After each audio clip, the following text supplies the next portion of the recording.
أمينة قلوة مفضلة بالنسبة وزرمة أمينة قلوة بالنسبة وزرمة مور بالكام مور بخلش جنة الزوء الزافر أذهب بشمة شوف موضوع وزرمة تشاوتني أمين وأعمل الربوع ضربك حليمة يدور بالسنة يا يا يا يا يا يا قال الزميخ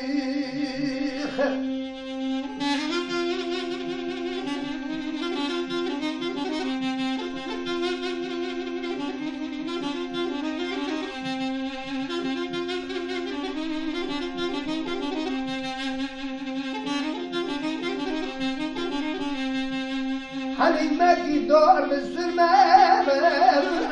برجع من كور بفور الدور سريع خيرك درينا نضع مفرق كسر مور بقضاء قدر خضعنا سموع لدنا ملا مقرتنا ضع مفرق مدوس بادري فوق قدي فوز بجرمة يا يا يا يا يا يا يا يا قال الجمايل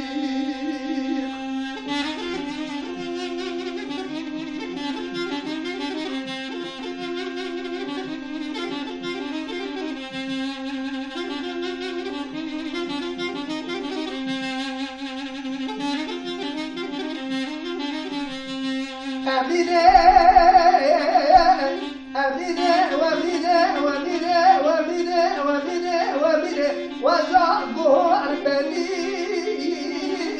قال النار جنوعنو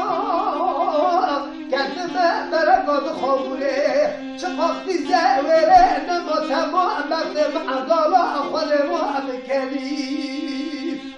دوان كليف رجع من فوق مواقف دارت لداخل قدمينه